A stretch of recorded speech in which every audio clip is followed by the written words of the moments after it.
yombal na dem bek dikk bi ci réew mi waaw waaw Dakar Dem Dikk un service de qualité en toute sécurité askan bi la yitte Dakar Dem Dikk Dakar Dem Dikk Sénégal Dem Dikk AIBD Dem Dikk Afrique Dem Dikk moo melu askan wi la Dakar Dem Dikk fa yallu yomb dox sa soxla ci karange na ko bëgge ay ca yox la ñu dee Dakar Dem Dikk yombal na dem bek dikk bi ci réew mi waaw waaw Dakar Dem Dikk un service de qualité en toute sécurité askan bi la yitte Dakar Dem Dikk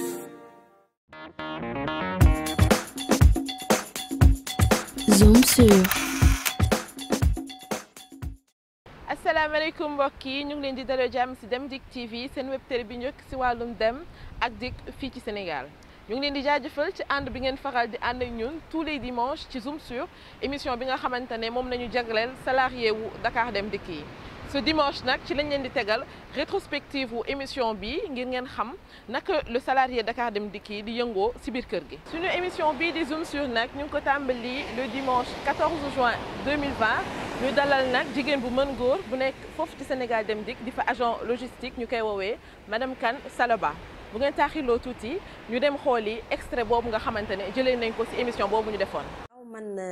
maa ngi nekk agent logistique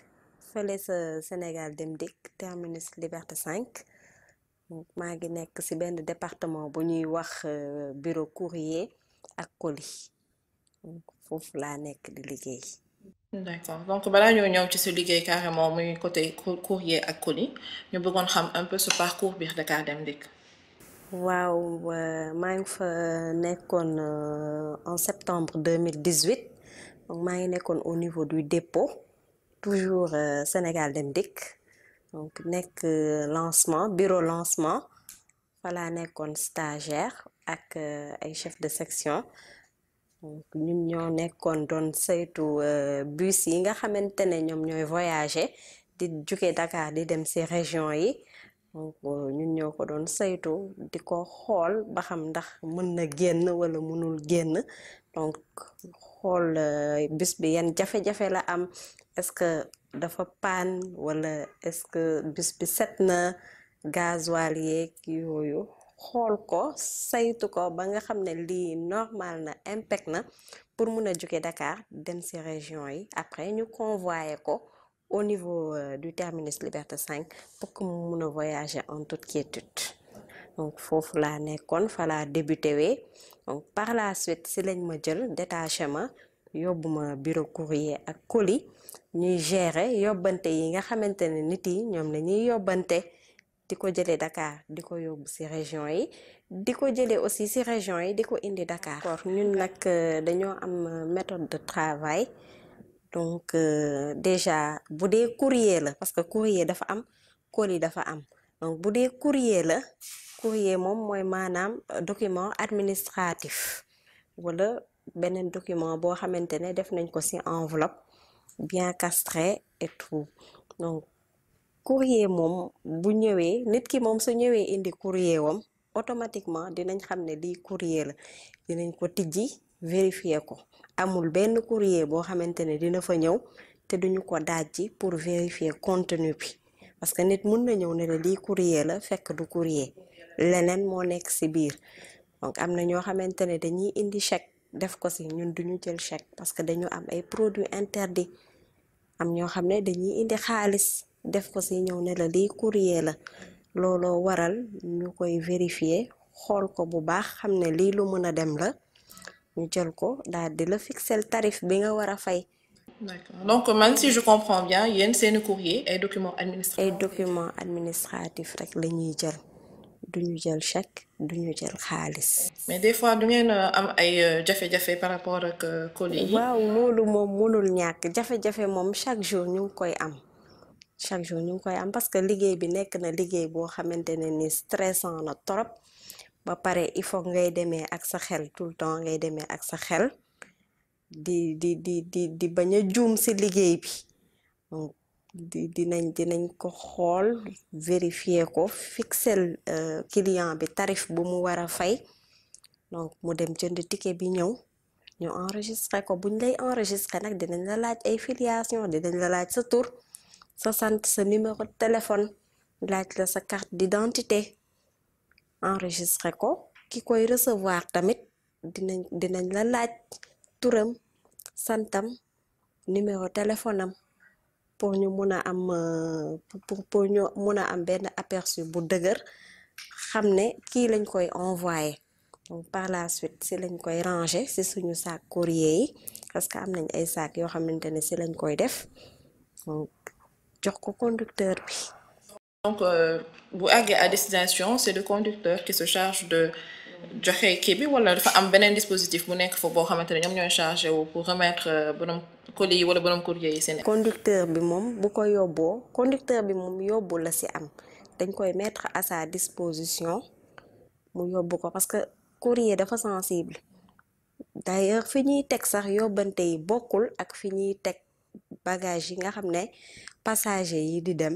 fa la ñuy teg seen bagage yi parce que c'est trop sensible xam nga tamit nit ki du ñëw jël oto paas ñëw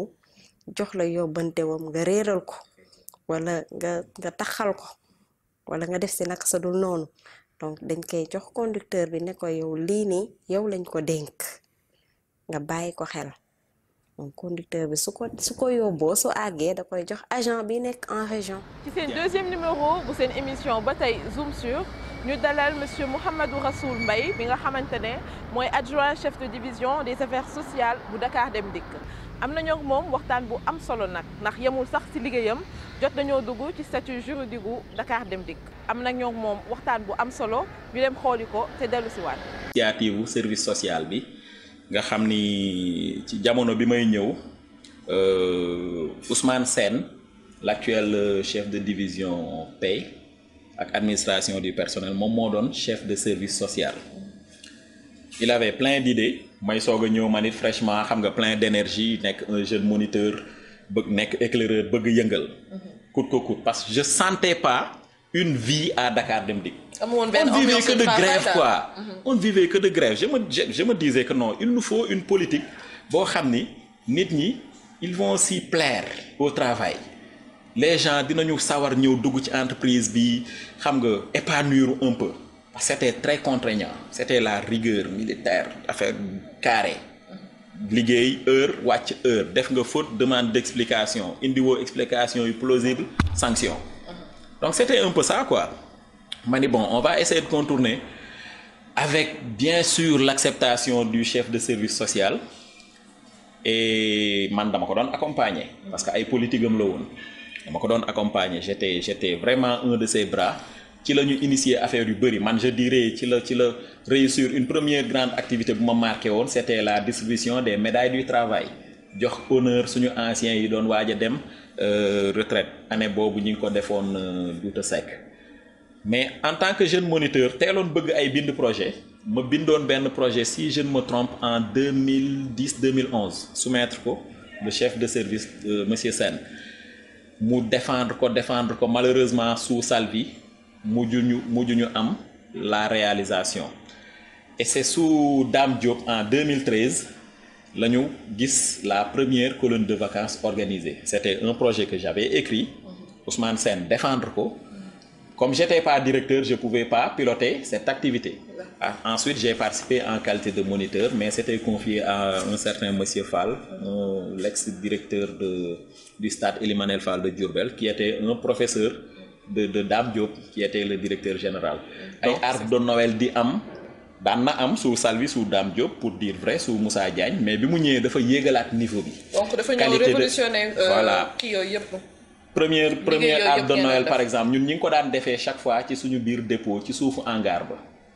nga xam ne duñu louer bâche duñ kii dara ay chaise rek la ñuy indi teg ma indi sonorisation nekk MC ñu wuti ay artistes xumbal joxe cadeau yi mu jeex bi mu ñëwee def ne arbre de Noël bi day nekk la fête des enfants de Dakar Dem Dikk la fête des enfants du personnel de Dakar Dem Dikk donc une fête pour tous buñ daan grève ndeysaan xawoon nañ ma ci yóbbu ndungu siin parce que ci jamono jooju comme dama daan wax ci kàllaama olof laa doon ràbb samay revendication je disais que Ablaye Wade moo fi indi taawam bii nga xam ne kenn xamul góor la kenn xamul jigéen la kenn xamul dafa xees kenn xamul dafa ñuul kenn xamul lu mu doon parce que xamuñu woon ñun ban type de société la ñu amuñu woon benn statut donc il est temps que mu ngénte taawam bi bon les gens en ont fait une extrapolation pour dire que doomam Karim Wade laa wax fekk bu ma naan taaw mooy son premier projet qui était Dakar Dem Dikk quoi et de sorte que après ñu topp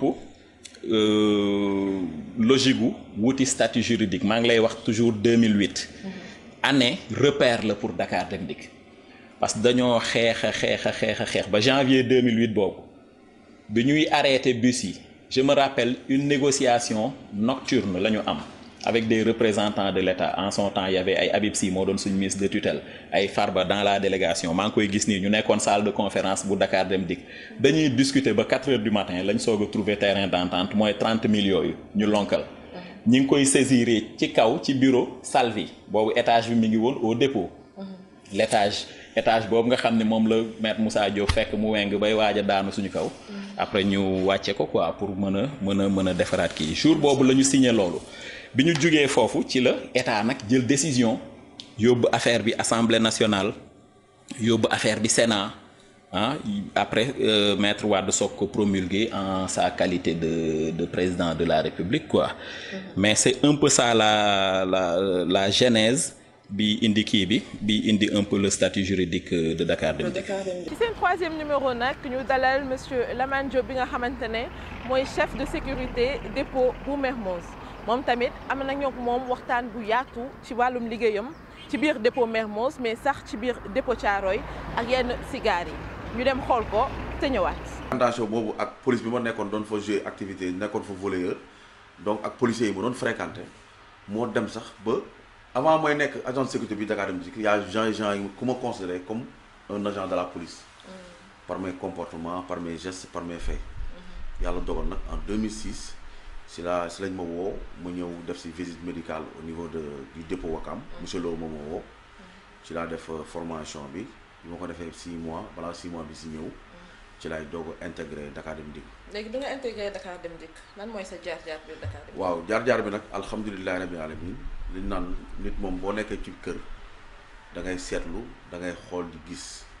ba pare tette sa bopp ci ay kilifa yoo xamante ne c'est des exemples pour nga mën a am jéego ci kanam donc man ki ma fa indi di monsieur Lo moo nekkoon suma référence moo nekkoon suma gis-gis moo nekkoon suma repère donc bi ma ñëwee au début c'était très difficile quand je dis c'est très difficile mooy y avait des gens ay syndicats yi taxawoon ne sécurité du fi am mais yàlla dogal yàlla mi nga xam ne dara taw ko te lu mu namm rek yàlla defal ko ñuy xeex ci loolu di xeex ci loolu ñu amoon tamit monsieur Lo nekkoon nit koo xamoon tamit nit ku am gëm-gëm la nit ko am passé boobu loolu moo ma dimbali ba may ma duggee bi Dakar Dem Dikk yàlla def réseau la njëkk def quand je dis réseau la njëkk def mooy bu ñu doon monté dama amoon benn chef de poste bu tudd Malang Camara waaw moom tamit ku sonnoon ci man la ku ma jàppale ci liggéey bi la ku ma formé la moom tamit macha allah moom mi ngi Dakar Dem Dikk ba léegi dañ doon dem ci gares yi au niveau des gares on organisait les queues on organisait les départs par rapport au chef de gare.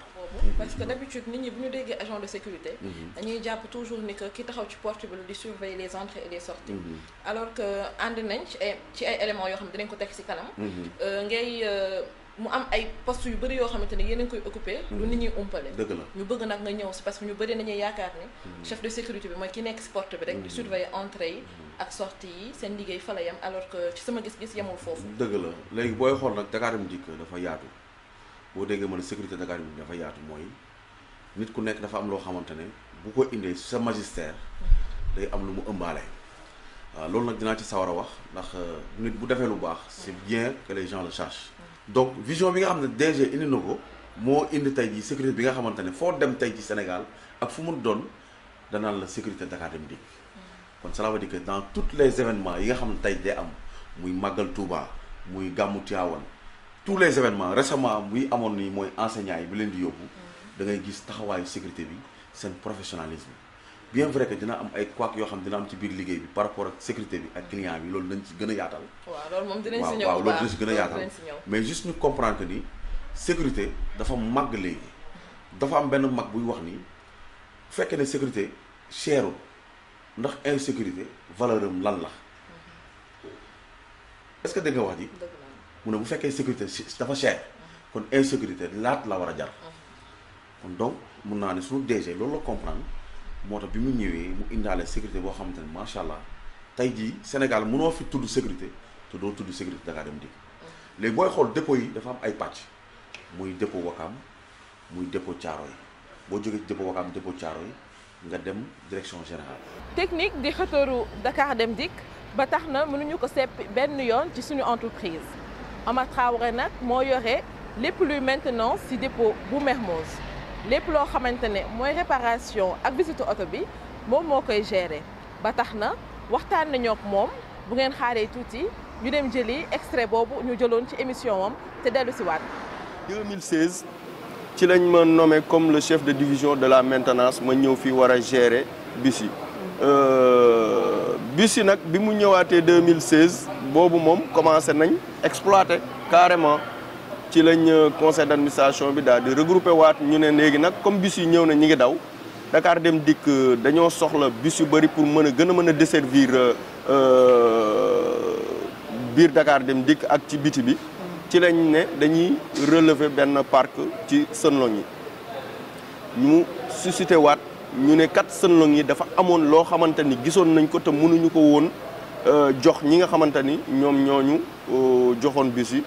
ci lañ organiser waat beneen mission technique boo xamante ni dañoo dem discuter waat ci le programme de relèvement bi ak discuter waat ci li nga xamante ni mooy mesure d'accompagnement bi ci lañ demaat Chine man ak directeur technique ak El Hadj Sarr Fall secrétaire général Dakar Dem Dikk ñu discuter ñoom ci comment relever les bus ak yan problème lañ ci fekkoon ci 2018 bi noonu ci loolu daal mooy li nga xamante ni mooy sama parcours brièvement ci Dakar Dem Dikk. ci Dakar Dem Dikk ñu bëggoon balaa ñoo dugg ci waxtaan bi nga ñëw ci organigramme seen bureau technique bi. waaw service technique dafa nekk direction boo xamante ni direction benn la ci pilier wu direction générale di ko accompagner ci mission yi nga xamante ni mooy mission technique yi. ci direction boobu nag dafa am ki nga xamante ni moom lañ tuddee le directeur technique. bokk ci staffu direction générale bi muy Mamadou Kouyaté mooy le directeur technique bu Mamadou Kouyaté weesoo dafa am li nga xamante ni moom mooy benn coordonnateur muy Abdoulaye Ndione moom mooy coordonner les chefs de division yi nga xamante ni ku nekk dañ la dénk benn wàll ci biir gestion wu service technique ci division yooyu nag dafa am ñeent division yoo xamante ni ñoo ŋànk service technique kenn ki benn division bi nga xamante ni moom mooy division production di division rénovation générale yi muy division atelier division prestation technique yi muy les ATC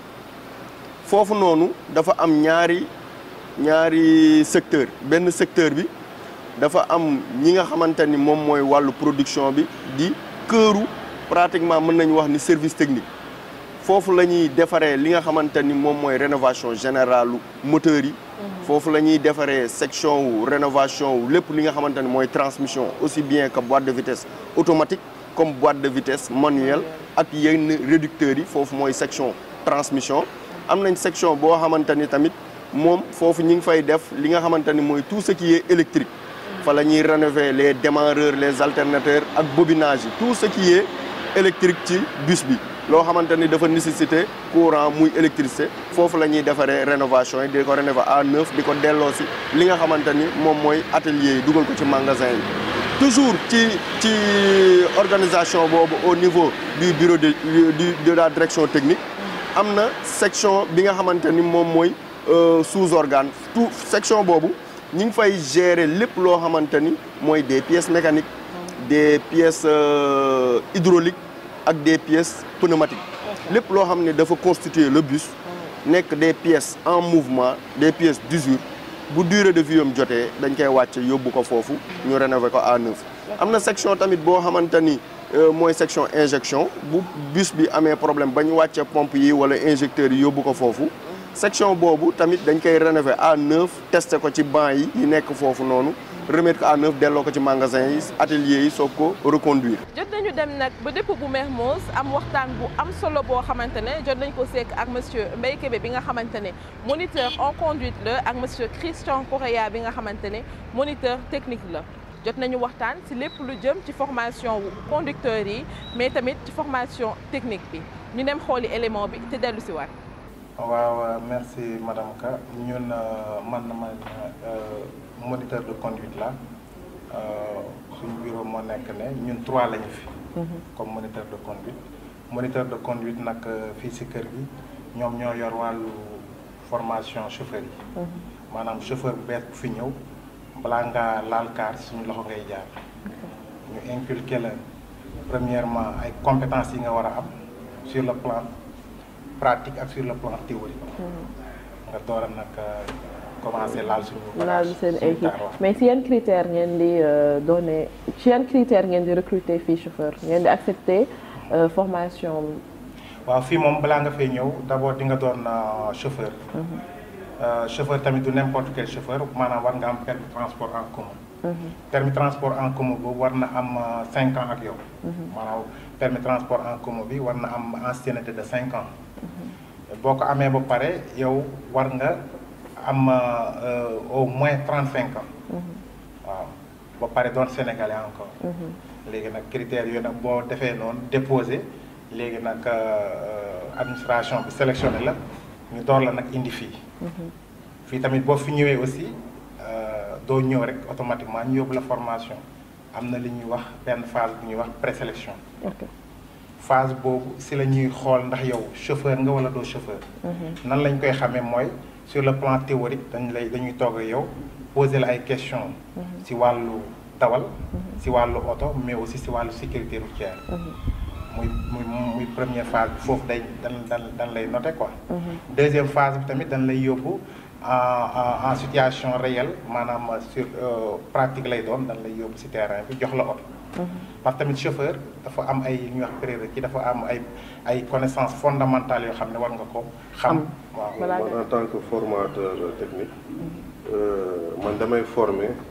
les mécaniciens qui sont dans les ateliers ak aussi ak chauffeurs yi. mooy les chauffeurs les nouveaux recrues. suñ leen chauffeurs yi suñ leen di recruter ba pare ba sélectionné ba pare. après di leen di def loo aussi une formation technique. c'est-à-dire mooy tableau de bord bi parce que tableau de bord bus yi tata yi ak songlu bokkul ak ñoom karabit yi ak njàng-njàng yu ñu doon dawal. comme que ñoom mosuñu dawal bi su ñëwee dem il faut ñu jàngal leen. la lecture du tableau de bord. Actuellement, il y a beaucoup de bus ils ont des problèmes de circuit de refroidissement. léegi nag si laay préparer le module convoquer ay mécaniciens nag pour ñu ñëw centre ñu gëstu si le circuit de refroidissement si circuit boobu rek si module boobu rek ñuy jàng. comme ça ñoom ñu gën si qualifié. comme ça suñu delluwaatee atelier ñu xam ni que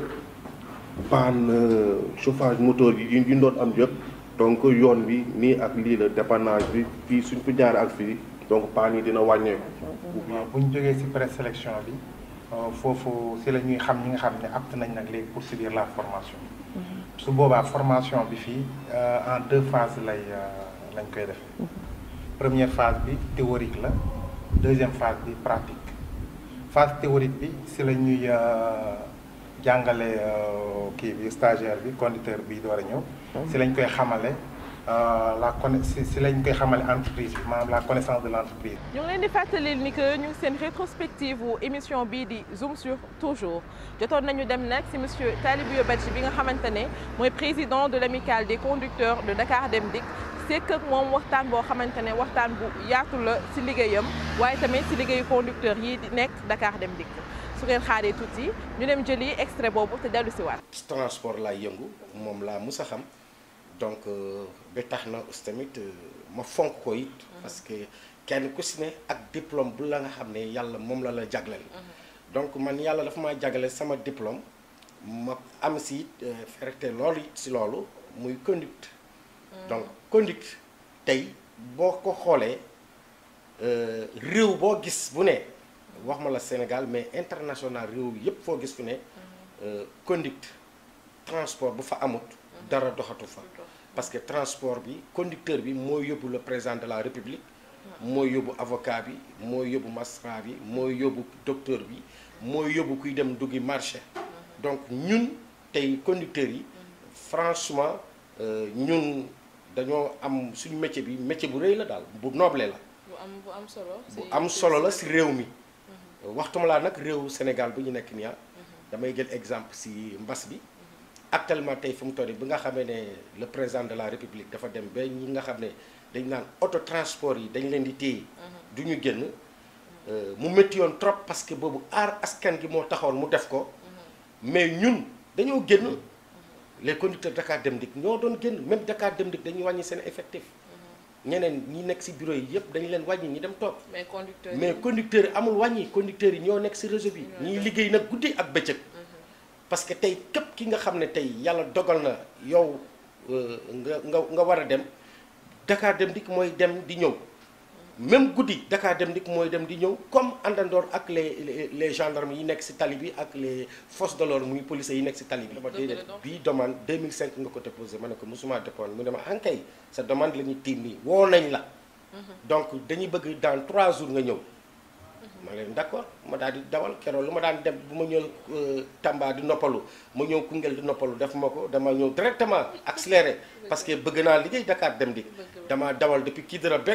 Dakar. mais boobu lan moo taxoon nga bëggoon dugg biir Dakar Dem Dikk. lan moo la motiver. waaw parce que boobu maa ngi xalaat ne liggéey bu may liggéey si biti amul retraite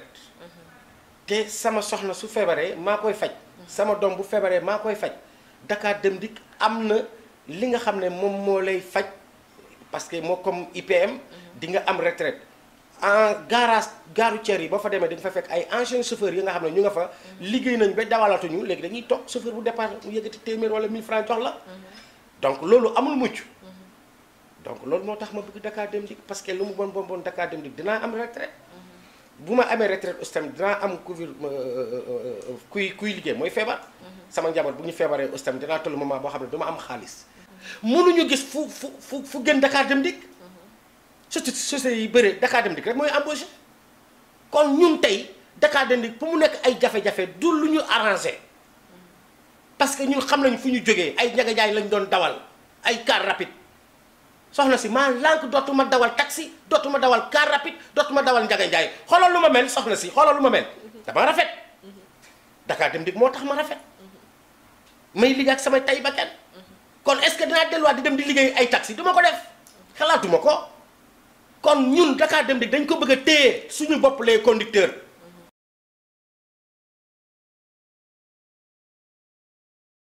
man bu ñu naan diffamation Dakar Dem Dikk damay ree parce que man je fais partie des cadres yu njëkk a diffamé à Dakar Dem Dikk.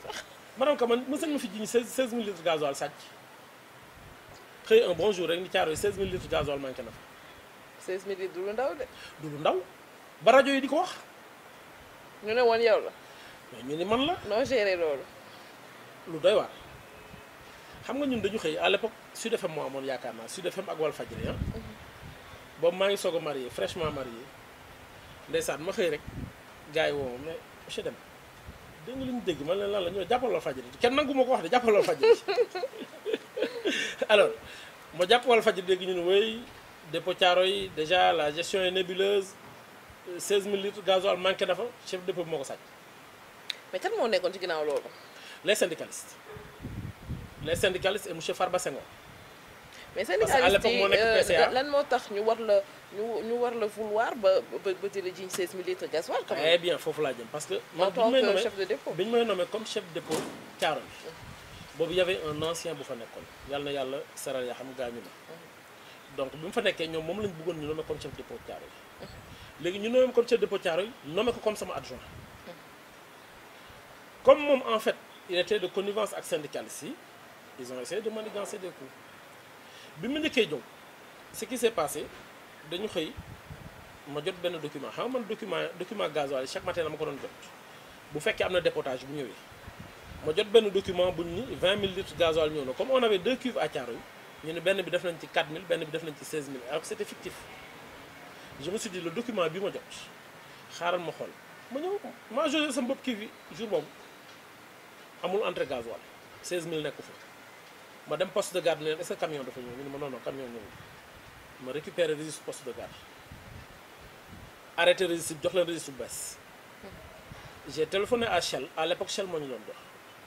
man leen da ngeen ma livré dem ñu ne non caaro livré wu man leen est-ce que mën ngeen ma defal benn justificatif bu wane ne livré wu leen ma date bi ñu defal ma téye justificatif bi téye registre bi téye document yooyu nga xam ne c'était faux yu ñu fabriqué woon dans mes ateliers ma dem parce que je voulais savoir lan moo nekk derrière c'est 3 mois après ñu ñëw jauger benn kii parce que boobu ñu ngi dem ak ay plus 16000 yooyu bi ñu demee ba jauger benn kii daal ni 16000 la war am ñu jauger gis 0 daal ni non fi fond de cuivre bi moo fi des bu commencé courir ah Farba Senghor qui était à l'époque le PCA ñu dem ci moom wax ko moom mu ñëw annoncé ko à la rajo. mais boobu kan moo yore syndicalisme foofu. boobu y avait en fait y avait Goudiaby y avait Khalifa Gueye donc ñoom ñoo fi nekkoon je pense qu'il y avait que 2 syndicats. mooy syndicat Goudiaby à l'époque boobu c'était en 2003 Khalifa Gueye parce que je pense syndicat Khalifa Gueye mooy SDT bu ñoom Djibi Gueye Ndiaye ci la Goudiaby juddu. ok donc bi Farba Senghor ñëwee à la rajo wax loolu moi j'ai pas attendu le DG m'a appelé mais monsieur Deme li ma dégg loo ci xam ma ne ko loolu daa amul oui je suis rassuré ma ne ko mais néanmoins nañ créé commission d'enquête moom mu mettre sur pied benn commission d'enquête boo xam ne dafa jël ay chef de division ak ay directeur boole leen ci commission bi je pense à l'époque moom y avait des syndicats yu boole ci commission bi ñëw seet si ma à Thiaroye mais li feeñal affaire bi avant même commission bi léegi li tax ma xam ko Farba Senghor dafa wax à la rajo daal ni Dakar Dem Dikk y a une nébuleuse 16000 litres gasoil manqué na fa nañ xoolaat dépôt de gestion bi ma déggee loolu comme amoon naa numéro ma woo ko monsieur le PCA ma ne ko li nga wax lépp ay fen la du dëgg te boo jàkkaarloog man nag noonu la dóor ba tëral la nga xam ne dëgg parce que man kenn du ma diffamé bi ma paree ci loolu mu tiit bi mu tiitee mu bëgg a woo acolytam mu woo Pape Mamour Gueye moom moo géré woon les infrastructures à Thiaroye mu tiit mu woo Pape Mamour ni ko ah booy bi mu woo di ma saaga ah te kon li nga ma wax yow diw dara dëgg parce que li tax ma ne yow diw bëgguma tudd beneen tur ndax xëy na kooku nekkatu mais ni ko yow diw li nga ma wax fekk dafa jaawale diw boobu ak Pape Mamour Gueye diw yow li nga ma wax dara nekku ci ah booy bi mu woo di ma saaga naan ma ay bu ma ko waxatee Pape Mamour ni ko kon yéen a nekk derrière tout ça ok Pape Mamour dem wax ko sal bi xamal ko ni que PCA bi moo nekk derrière ak syndicaliste yi tamit ñoo ko ngemb ci la monsieur Christian Sall woo ni ma da nga woo le PCA man ko woo naa ko on s'est parlé dañu ma mais il s'est affolé parce qu'il a appelé Pape Mamour ni ko li nga ma wax ma ne ko non xam naa ki ko wax mais c'est pas important l'essentiel mooy que la vérité manifesté wu bi ñu créé commission d'enquête bi ñu ñëwee man je n'ai fait que leur remettre les documents yi nga xam ne moom laa confisqué woon à l'époque parce que bëggatuma woon ci registre bi ñu bind ne entrée carburant am na bloqué woon naa registre bi Shell m'avait fait le justificatif ñëwul ba pare lépp luy commande de carburant à l'époque jëloon naa ko ficelé ko teg ko ci table enquête ñi nga xam ne ñoo newoon commission d'enquête bi donc noonu lañ ci yàlla setale mais nit jiiñ nañ ko sax loo xam ne du dëgg mu tëdd kaso 5 ans di soo ko set mais ñun yàllaa ñu suturaal ba instant boobu rek ñu am matuwaay boobu mais yow ban naka nga gisee taxawaayu syndicaliste yi moment boobu non moment boobu en fait bataille de positionnement la woon syndicat bu ci nekk yaa ngi bëggoon rey sa morom yaa ngi bëggoon massifier sa bopp rey sa morom et que quelque part am na jamono boo xam ne boobu la syndicat commencé am doole ci biir kër gi d'ailleurs le départ de Christian Salvi mais syndicat la naka la nekkee syndicat xam nga Dakar Dem dafa toog am problème compensation ils se sont dit nañu nañu jàppale syndicats yi ñu yëngatu tuuti pour que état bi mën a yëngatu ci compensation yi mais bi ñu demee ba président recevoir leen waxatuñ compensation lañ ko ne Christian Salvi départ moom ay complot ci biir à la place bi Christian Salvi demee ils ont eu Moussa Diagne donc syndicalistes yi ñoom ñoo tramé le fait que Christian Salvi jóge fa. ah oui c'est évident Moussa Diagne ñëw toog. c'est évident parce qu'il avait des rapports heurtés ak ñoom nga Sénégal ku bëgg a liggéey ñaar la bul xool poste bi ñu la jox boo ko xoolee de trop doo liggéey na nga am sa fulla ak sa fayda te nga am fit soo ko deful doo liggéey. donc xar kanamu syndicat pour yow warul mën a nekk li ñoom ni ñu doxee noonu parce que. non tey nga nekk ci bërëbu liggéeykaay di manigancer yenn affaires yi pour que. syndicat ki fa nekk jóge fa. man li ma gëm mooy syndicat warul wuruj warul yàq xam nga tey na fi jóge yomb na trop mais tey boo nee na fi DG jóge DG bu fi jógee dama foog day demee noonu day dem ak ay indemnité koo ci dàq di nga ko fay indemnité kon ñaata DG la Dakar Dem Dikk dàq fekk indemnité xaalis boobu jaruloon ay pièces de rechange xoolal nañu gën a muus waay parce que ki ngay dàq nommé woo ko te ki ko nommé bu ko dàqee da ko fay te ci sa xaalis la koy fay. wax na bàyyi xel nañu gën a malin nañu gën a muus. xam ne li ñuy jàpp ne nañ ko jàpp te yàlla tax. dafa am loo xamante ni nit fu pour sëgam jeex mu jóge fa mais na dem wóorul parce que ki nga naan na dem wóorul sax ndax yaa koy njëkk a génn àdduna. loolu am na solo. syndicalisme nag di kuréel boobu nga xamante ne mooy xeex ak yelleefu liggéeykat yi ci biir kër gi di Dakar Dem Dikk ba tax na jot nañu waxtaan ak monsieur Mbaye Diaw bi nga xamante ne mooy secrétaire général syndicat boobu di SDTR bu Dakar Dem Dikk bu ngeen xaaree ñu dem xool yi lan lañ jëli woon ci émission boobu te dellu si waat. yow tey ñu invité la en tant que syndicaliste bi nga doon parce que syndicaliste nga donc lan moo nekkoon say motivation bi ngay dugg ci syndicalisme. waaw donc motivation yu ma amoon bëri na parce que dama jàpp ni syndicalisme moom mooy xeex àq ak yelleefu liggéeykat. donc ma nekk jeune nekk engagé wu yàggoon tamit ci mouvement associatif yi ak aussi ci mouvement syndical yi. donc jaar ci collège ba ni ma nekkee Dakar Dem Dikk donc ba ma ñëwee tamit ma jàpp ni war naa mën a am loo xamante ni dinaa ko mën a jàppale liggéeykat yi. rawatina liggéeykat yi nga xamante ni seen baat jotul seen ginnaaw maanaam les sans voix ñi nga xamante ni peut-être seen baat mënut a àgg ñun ñu nekk seen relais. entre ñoom ak direction bi. yàlla dimbali ma donc ba ma ñëwee ma bokkoon ci benn syndicat bu ñuy wax SDT bu Jibi Gueye Ndiaye jiite woon ko. donc ma nekk fa quelque temps après sur 3D soxeeku donc ma dem bokk ci membre fondateur yi nga xamante ni ñoo créé sur 3D. mais yéen lan mooy seen gis-gis ci syndicat yéen nan ngeen jàppee syndicat. waaw xam nga syndicat dañ ne c'est défendre les intérêts matériels et moraux des travailleurs. donc syndicalisme man gis-gis bu ma ci am mooy da ngay nangoo nekk mbindaanu liggéeykat yi maanaam seen soxla nga koy jaamu bu ñu amee problème nga défendre leen suñu amee revendication nga porter ko di dox seen bëgg-bëgg. di leen tarbi wi tamit ku ci jaaxle ku ci bëtam xonk bu ñëwee ku ci fanaanoo problème bu ñëwee nga jàppale ko pour que problème am sotti. waaw mais d'accord je suis d'accord ci côté boobu nga wax mais tamit je me dis que benn instant syndicat ça va au-delà de ça parce que syndicat hormis jàppale liggéeykat yi. mais tamit dafa am dara lu ngeen war a protéger mooy seen matériel bi ngeen di liggéeyee. mais man la plupart du temps. doxaguma boog ba gis. ngeen dox benn jéego ci seen matériel yi ngeen am muy ni que bus yi ngeen yor parce que tey doxuma ba gis tey ñu taal bus syndicat yi taxaw si di revendiquer loolu ngir casse à ce que bus yooyu ñuy taal ñu arrêté ko wala yeneen ak yeneen yoo xamante ne ni que seen i matériel la pour que ngeen war ko mën a sàmm tey gisuma tey syndicat yi benn conducteur wala benn liggéeykat def naka su dul noonu ñu woo ko dialogue pour mën a lijjanti problème boobu mais toujours li may dégg syndicat yi mooy casse ci lan ci prime casse ci seen condition de travail voilà mais gisaguma quand même ba léegi ci matériel bi ci na ngeen di sàmmee kii bi ngeen di liggéeyee xam nga ñun matériel bi moo ñu fi bàyyi parce que balaa nga naam day fekk nga nekk fa tey boo waxulee boo sàmmulee matériel bi doo liggéey parce que ñun ñëpp matériel bi moo tax ñuy fayee ko moo tax ci kaw loolu ñuy profité tamit di wax tamit que ñu gën ñu jàppale ci matériel bi di wax tamit population bi ñu bàyyi xel ci Dakar Dem Dikk te léegi sax yaakaar naa ni population bi ñu ngi commencé am benn conscience parce que bu njëkk ba da nga naan gis ku sa ginaar dee nga taal kaar ku sa xar dee nga taal kaar mais sama problème mooy période boobu yéen daan sa mbër nga taal kaar ñun man période boobu noonu am na ci def naa ci point de presse def naa ci ay communiqué ci presse bi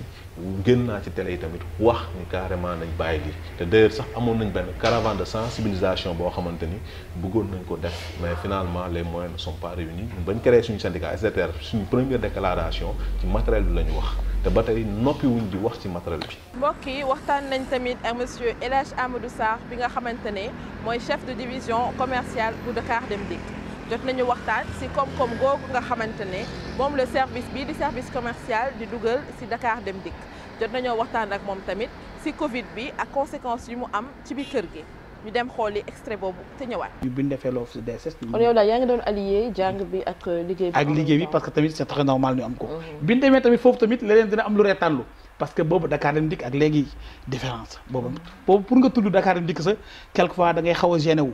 bu njëkk je me rappelle bien amoon na benn ministre wala benn ku wax naan Dakar demul dikkul. yaakaar naa ni ñëpp ñu ngi koy fàttaliku. boobu tamit bi ma ñëwee ensuite maa ngi fa nekkoon nag ay waa Sonatel.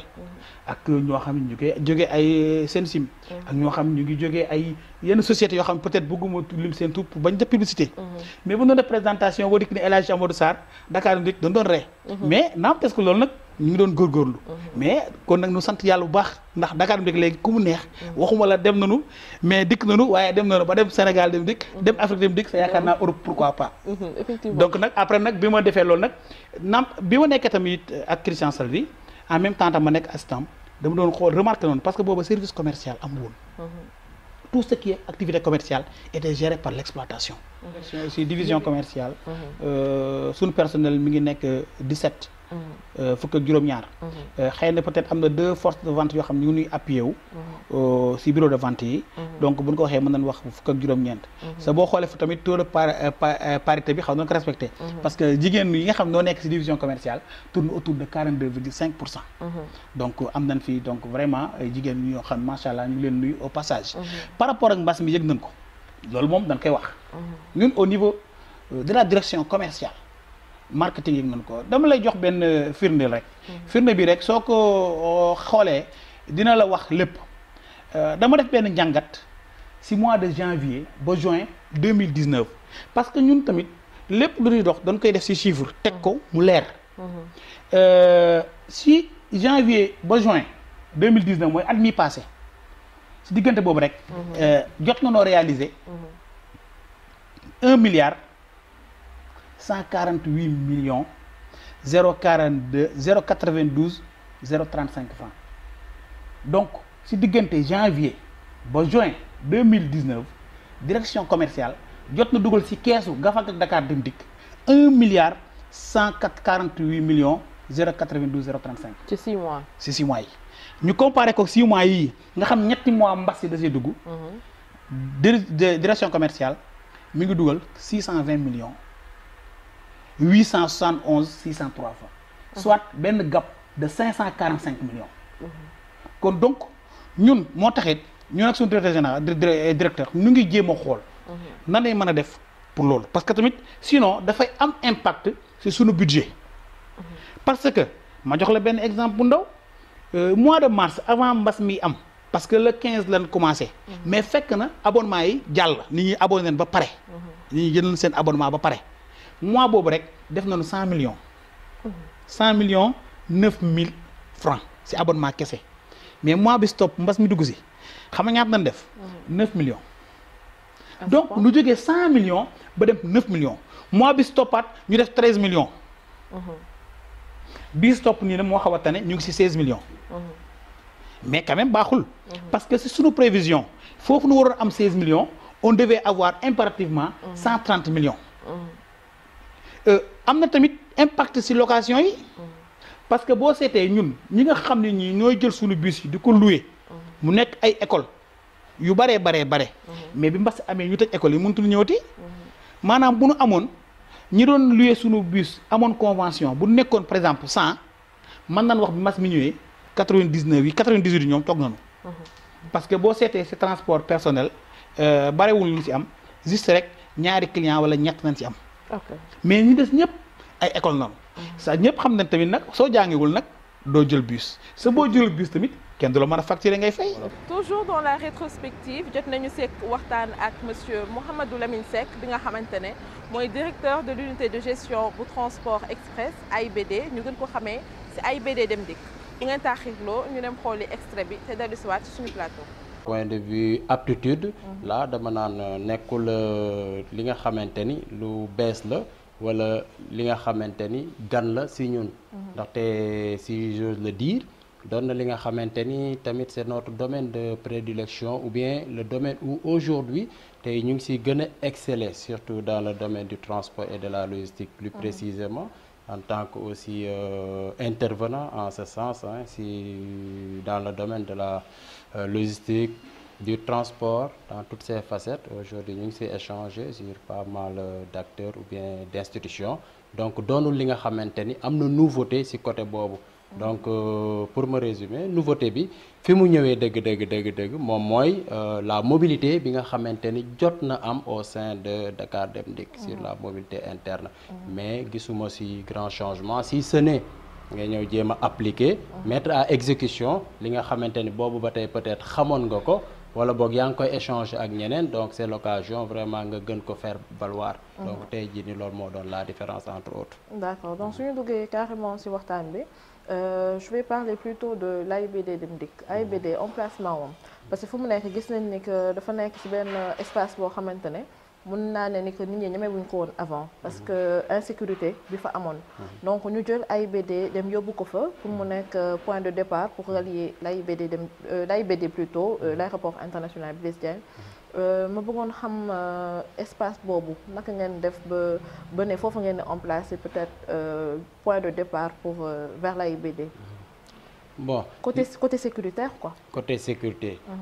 Côté sécurité moi je peux dire que tey jii nii Dakar Dem Dikk vraiment def na fa un rôle important. Dans la mesure où am na leen li nga xamante ni wax nga ko ci say biir jàngat moo di ne benn zone bi nga xamante ni je vais pas dire que c'était une zone à haut risque. Mais quand même problème de sécurité moom yàgg na fa posé ba jusqu'à ce jour aussi ñuy wax ak yow ñun ñu ngi fay liggéey ñu ngi fay nekk en permanence mais dinañuy gis ces cas d'insécurité yi nga xamante ni mu ngi fay posé mais leneen liñ ci seetlu moo di ne présence su tey jii nii la société Dakar Dem Dikk doon na une présence dissuasive dans la mesure où am nañ un personnel de sécurité bi nga xamante ni ñoom ñu nga fa 24 heures sur 24 et par moment même sur ces cas des fois ñun dañ ci intervenir di ci jàppale les populations yi nga xamante ni ñoom ñoo nekk aux alentours donc tey jii nii mu doonoon benn milieu bi nga xamante ni dafa menoon ni dañ ko bàyyi woon ak boppam donc insécurité bi doon na fa régner surtout le plus souvent su événement yi doon am ndax gis nga ni ñun ak stade football bi surtout jege nañ jegeanto bi nga xamante ni lépp luy am le plus souvent dafay am ñuy def ñaawteef di sànneeku ci kaw population bi mais depuis lors unité de gestion bi ñu teg ko foofu noonu Dakar Dem Dikk également ak ses agents de sécurité la police bi nga xamante ni moom moo nekk foofu ci bu Grand Yoff bi également mu ngi ci jàppale de l'autre côté ci bretelle échangeur bi aussi bi nga xamante ni zone de compétence su gendarmerie la brigade phare ñoom aussi ñu ngi siy gën a jàppale moo tax ma ni tey jii nii installation implantation unité de gestion AIBD Dem Dikk boobu noonu soulagé na si côté yu bari population bi pour ne pas dire xaw na au moins asseoir benn sécurité bi nga xamante tey jii ñeme nañ ko ndax soo xoolee ba service buy rouler lañ am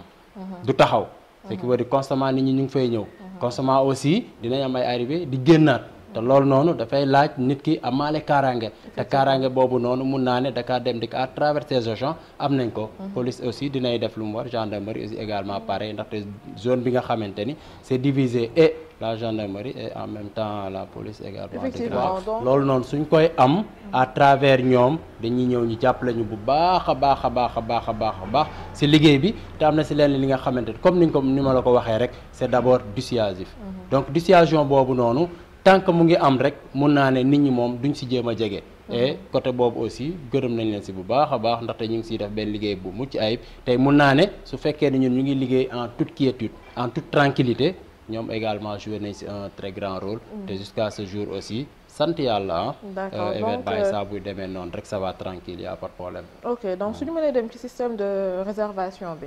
parce que tey comme Sénégal Dem Dikk ñu ngi gis ni que nekk na structure boo xamante ne ni que mën nga réserver peut-être say billets à l'avant d'abord avant ñu dugg foofu sax liggéeyu AIBD bi naka la demee pour clients yi nga xamante ne ñu ngi fay faral di ñëw. très bien. là également dinañ ci sawar a wax bu baax a baax ndaxte toujours rek dañuy compléter benn communication bi nga xamante ni dina jot a am et puis doon na service bi nga xamante ni tey jii nii mun naa ne ñi ko gën a soxla ñoom tey ñu ngi koy jëfandikoo maintenant nan la ci demee d'abord dañuy njëkk a départ ci benn principe mooy lan tey jii nii service bi nga xamante du taxaw la non-stop pour ne pas dire 24 heures sur 24 donc c'est H24 donc c'est 7 jours sur 7 maintenant nan lañ organiser woo moo di ne si 24 heures yooyu noonu dañ ko xaaj en 3 parties donc brigade de 3 moom lañ ko def ce qui veut dire que ñii dañuy liggéey depuis fajar vers 14 heures 15 heures ñu wàcc après vers 15 heures am beneen équipe bu ñëw ba 23 heures après ñiy fanaan ñëw jël 23 heures dem suba donc noonu lañ ko organiser ci côté brigade donc maintenant l'autre aspect moom mooy clients yi nan la ñuy def ba ñëw am na ñi nga xamante ni à travers le site ñoom balaa ñoo ñëw ils sont informés comme quoi que am na un service de transport express bi nga xamante ni Dakar Dem Dikk mettre na ko sur pied di leen accompagner waale ci seeni déplacement depuis AIBD pour ñëw HLM Grand Yoff wala depuis HLM Grand Yoff pour dem AIBD am ñi nga xamante ni seen information foofu lañ koy jëlee ci biir site bi. Monsieur Mame Balla Mbow tamit jot nañ ko dalal ci suñu plateau Zoom sur jot nañu waxtaan ak moom ci lépp lu jëm ci wàllum liggéeyam ci kër gii di Dakar Dem Dikk mais tamit en tant qu'humoriste et chroniqueur waxtaan bi tamit yaatu woon na loolu ñu dem xooli extrait bi te dellu ci waat. di am façon diplôme bu nekk te amuñu liggéey donc boo gisee benn entreprise boo xamante ne jox na la opportunité pour nga liggéey yaakaar naa da ngay saisir chance bi quoi donc am na fu ñu tolloo suñu jàng tey jii xawoon na métti trop donc man ak samay morom ñu bëri ñu dem dañoo décidé woon uti liggéey bi ñu utee liggéey déposé nañ ci ay entreprise yu bëri yoo xamante ne tey jii genre Dakar Dem Dikk man laa am chance ñu woo ma donc bu ñu ma woowee j'ai saisi la chance dem liggéey comme samay morom comme tant d'autres receveurs quoi. mais naka nga gisee liggéeyu receveur boobu ci biir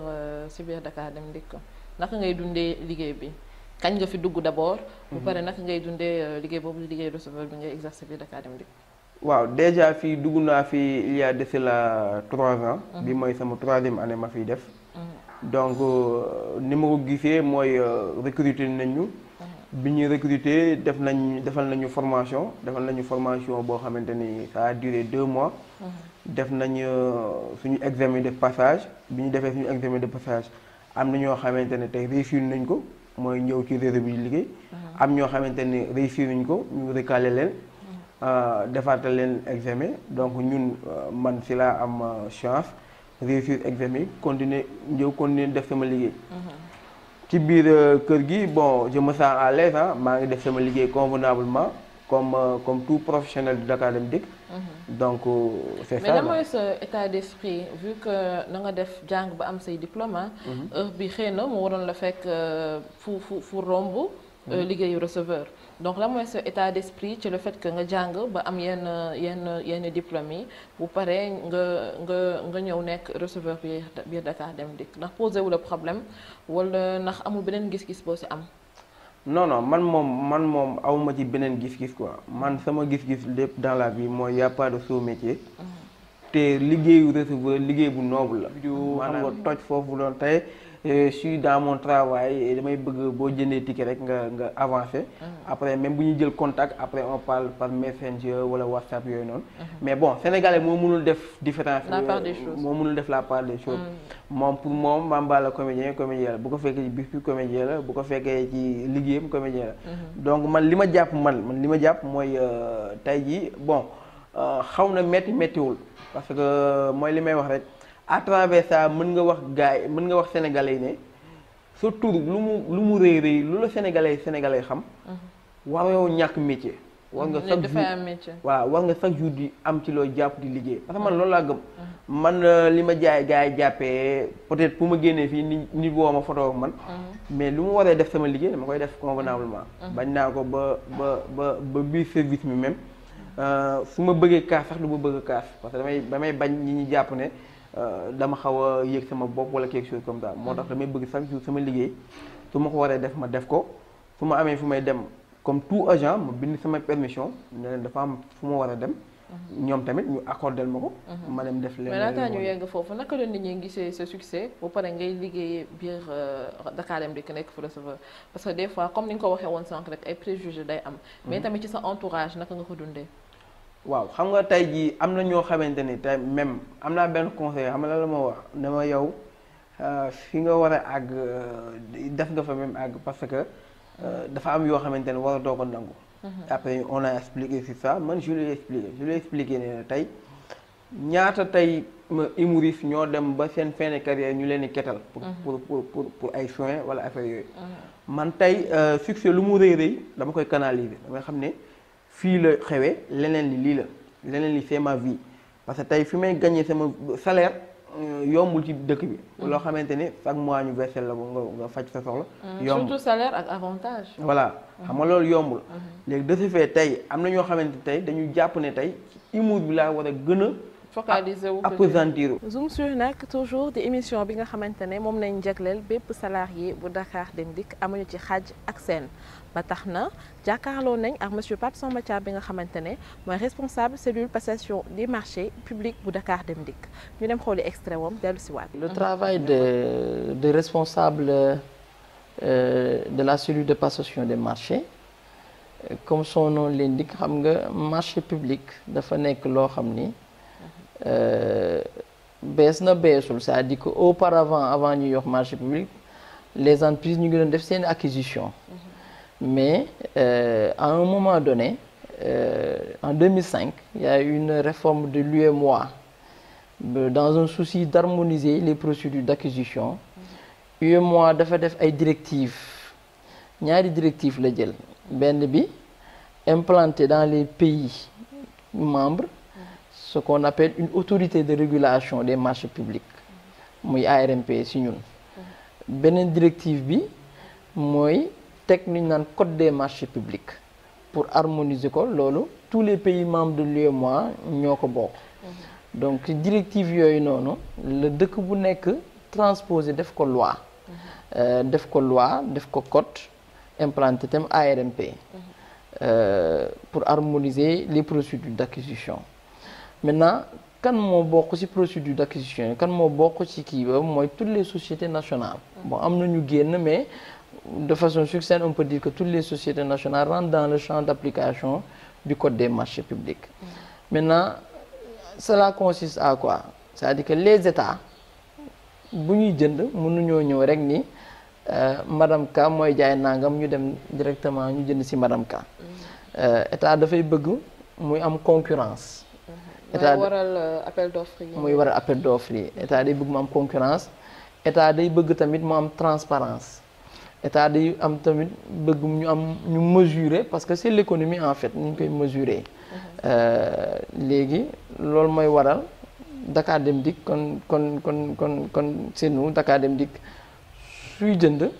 muy teg procédure. mais est-ce que foofu rek lay yem est-ce que état day bëgg mu am transparence est-ce que foofu rek la yem ci transparence rek la yem est-ce que qualité bi tamit ñu ngi koy xool. mais tamit par rapport ak prix bi. parce que appel d'offre bi ñu ko defee d'habitude ki gën a ki prix wam gën a yomb d'habitude moom la ñuy jël. est-ce que tamit qualité bi dina am foofu est-ce que yéen a ngi bàyyi xel ci loolu. waaw xam nga quand l'État achète forcément foog mu jiital leen c'est-à-dire que.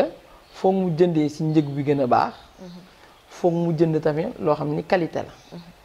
la kon ni ma ko waxee état du tëb rek dem ci madame Ka mooy jaay nangam ma jënd nangam dafay teg ce qu'on appelle cahier de charge ci cahier de charge bi ci la état bi wax ni par exemple bus laa bëgg a jëndal Dakar Dem Dikk. mais laataa ngay àgg foofu soo mënee expliquer tamit lan mooy cahier de charge. waaw léegi cahier de charge soo ko xoolee c'est ce qu'on appelle c'est un dossier type. si la entreprise biy jënd di wax ni nangam laa bëgg jënd mais nangam boobu ki ma koy jaay foog mu am expérience ci wàllu woowu foog mu am koppar ci wàllu woowu foog mu am ay nit ñoo xam ni mës nañoo def loolu xam nañ loolu. maanaam conditions yi maanaam ce qu'on appelle les critères de qualification da koy teg su tegee loolu ba pare doog a indi ni li may jënd foog mu am telle spécification technique. parce que état amul droit wax ni su may jënd caméra marque Canon laay jënd non parce que marque Canon am na marque Nikon am na yeneen marque am na te marque yëpp baax nañ moo tax muy teg ay spécification technique si spécification technique yooyu nag si lay waxee qualité bi mu bëgg mën nañ kaa def lii nga xam ni tamit ay consommables ak ay fournitures yoo xam si utilisé au niveau des ateliers techniques ñoom tamit ñi ko yor fii c'est des Sénégalais kon ñu comme tout le monde quoi. Effectivement, à part côté exploitation yan yeneen marché moo disponible tey ci Dakar Dem Dikk. Bon il y a des marchés yoo xam c'est des marchés revolving. C'est-à-dire que société boo dem di nga ko fekk. par exemple këyit bi ñuy bindee. chaque année dinañ ko jënd. encre bi ñuy imprimé chaque année dinañ ko jënd. le mobilier tamit chaque année dinañ ci changer li ñu ci mën a changer. la sécurité tamit dinañ soxla ay matériel dinañ soxla ay tenues.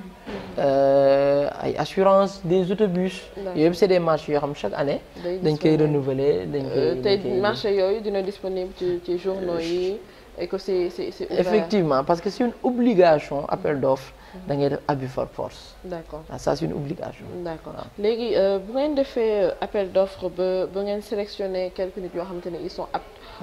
pour jël marché boobu. li ma bëggoon xam mooy ndax dafa am ay négociations yi ngeen di def après. par rapport ak prix bi parce que. am na ñoo xamante ne ils ont le droit de le faire. il y en a d'autres aussi qui n'ont pas le droit de faire des négociations. mais comment ça se passe à Dakar Dem Dikk ndax. tey madame Ka bu ñëw ne leen ni que man lii mooy lii laa leen di proposer comme prix bi xëy na arrangé na leen mais mën ngeen peut-être négocier ba mu gën a yomb si yéen ndax loolu dina leen. waaw léegi nag marché public dafa am type de marché yi am négociation. am type de marché yoo xam amul négociation. les marchés de prestation intellectuelle am na négociation mais ñun lu si ëpp c'est des marchés de fourniture de prestation de fourniture de service. loolu amul négociation loolu lan moo am c'est une compétition. madame Ka day ñëw monsieur Ba ñëw. monsieur keneen ñëw su ko defee ñoom ñëpp par exemple ñu ni matériel immobilier de bureau nañ bëgg a jënd ku nekk ñëw def sa offre kii def 10 millions kii def 15 millions kii def 16 millions déjà dañuy njëkk a xool ki gën a yombale ki am 10 millions moo gën a yombale mais doo ci yem da ngay dem ci critère de qualification yi nga tegoon est-ce que respecté na ko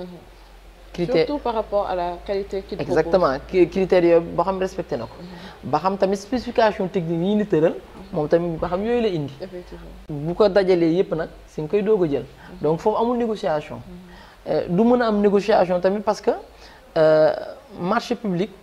dafa nekk loo xam ne c'est très bien encadré par l'ARMP nga xam c'est l'autorité c'est le législateur et la DSMP parce que tey boo ñëwee bokk ci benn compétition yow nga jàpp ni yow yaa gagné keneen jàpp ni moo gagné bu leen loolu doyul dafa am au niveau de l'ARMP li ñu naan le CRD da ngay am possibilité def recours. mais avant ngaa def recours buñ la accepté naka nañ lay notifier acceptation bi wala rejet bi d'abord par rapport au marché laataa ngay def recours ndax dañ la envoyer peut-être benn courrier ne la soit accepté nañ ko wala rejeté nañ sa demande. waaw effectivement léegi marché comme li mu la c'est la transparence et c'est quelque chose de très bien encadré parce que au sein de l'autorité contractante moi je suis le responsable de la cellule de passation des marchés mais dafa amaat beneen pàcc boo xam ni mi ngi ci société bi ñu koy wax la commission des marchés commission boobu noonu mooy def ouverture des plis commission boobu noonu mooy évaluer commission bu évaluer ba pare ba génnee ni X moo gagné léegi ñun dañuy notifier cette notification c'est une obligation nga notifier X ni que yaa gagné et que nous vous prions de vous rapprocher de nos services pour la suite de la procédure mais keneen ki gagné wul tamit dañ koy bind ni gagné woo X moo gagné dès l'instant que ñu def loolu on lui ouvre une période de recours. D'accord. Si lay amee moom sañ-sañu léegi ni mais lu tax X gagné expliquer leen lu tax X gagné. mais ci recours boobu noonu est-ce que am na possibilité wàññiwaat prix wam. déedéet revoir à ses prix wala il y a ce qu'on appelle la rigidité des prix en marché public. sa offre boo xasee def ni lii 10 000 laa koy jaayee. c'est mort 10 000. waaw ñun bu ñu defee seen évaluation amul erreur de calcul amul dara 10 millions doo si ñëwaat. D'accord. donc y a pas de négociation. donc négociation bi bu ñëwee c'est pour peut-être joxe. raison. bi tax peut-être prix wam. raison bi tax qualité wam et tout ça donc est-ce que loolu moo tax. en fait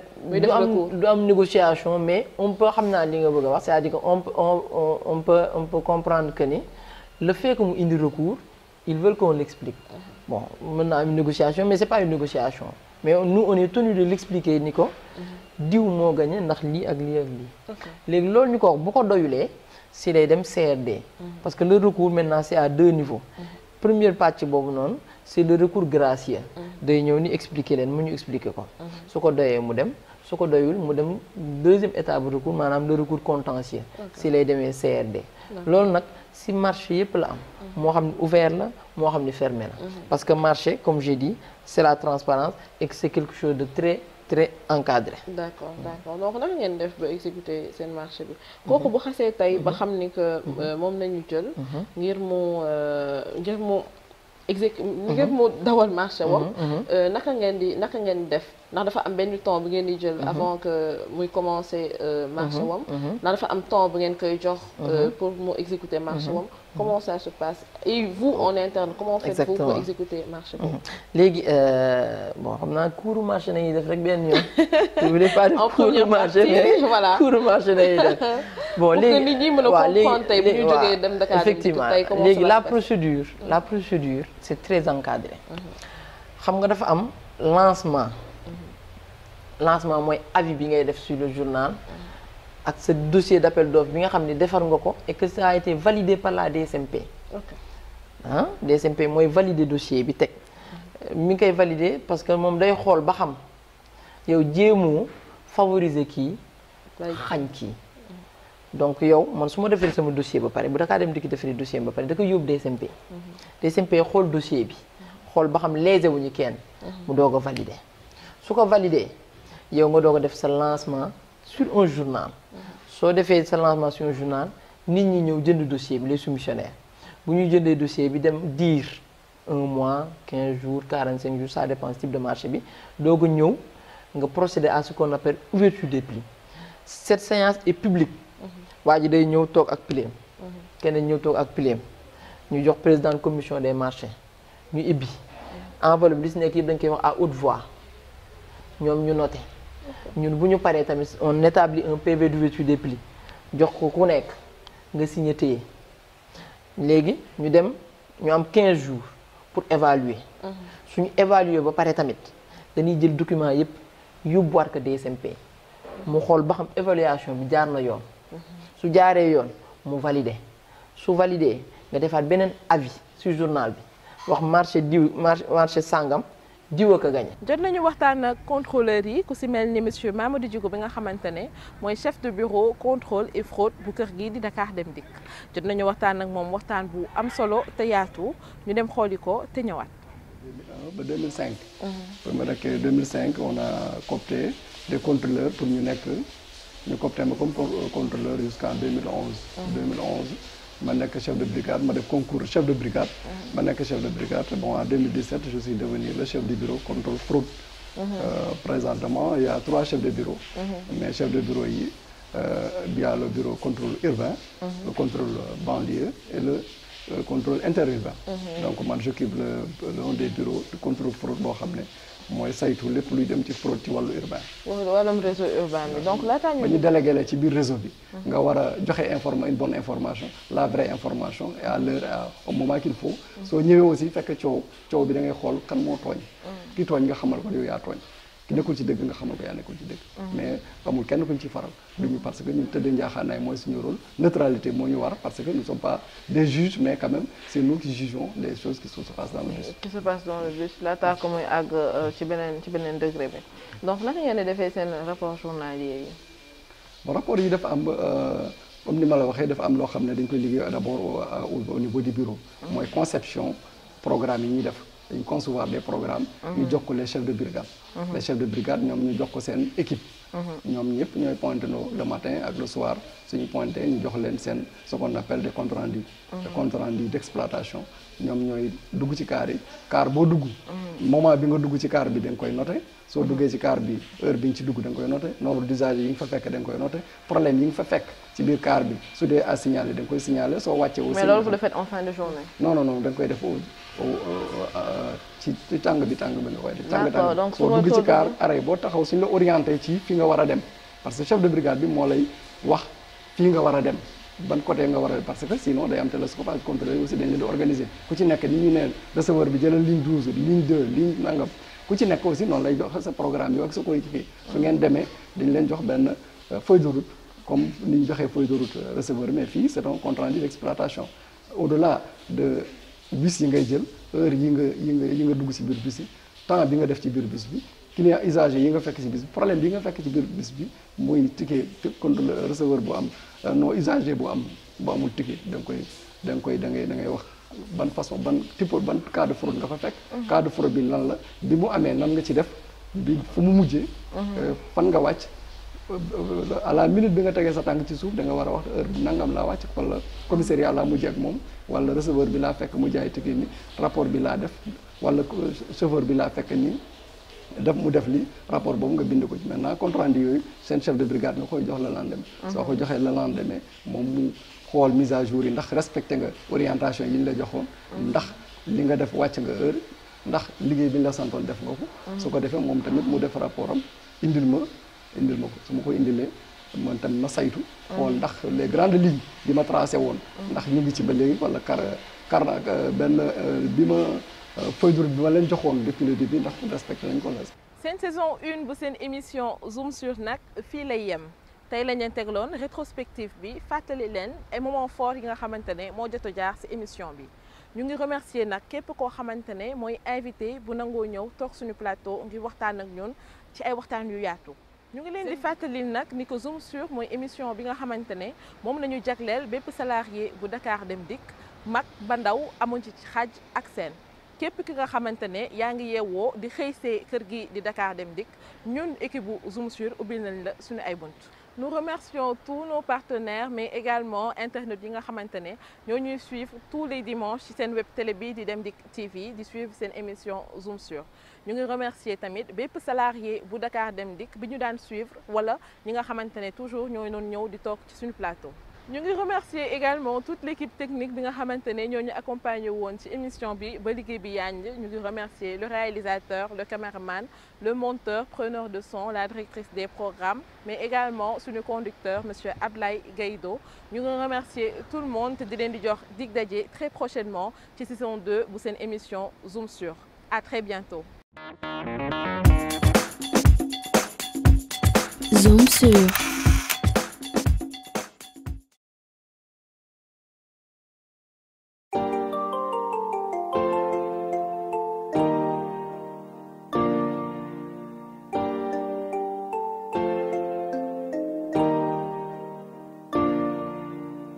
yombal na dem ak dikk bi ci réew mi waaw waaw Dakar Dem Dikk un service de qualité en toute sécurité askan bi la yitte Dakar Dem Dikk Dakar Dem Dikk Sénégal Dem Dikk AIBD Dem Dikk Afrique Dem Dikk moo melu askan wi la Dakar Dem Dikk fa yallu yomb dox sa soxla ci karange na ko bëggee ay ca yox la ñu dee Dakar Dem Dikk yombal na dem ak dikk bi ci réew mi waaw waaw Dakar Dem Dikk un service de qualité en toute sécurité askan bi la yitte Dakar Dem Dikk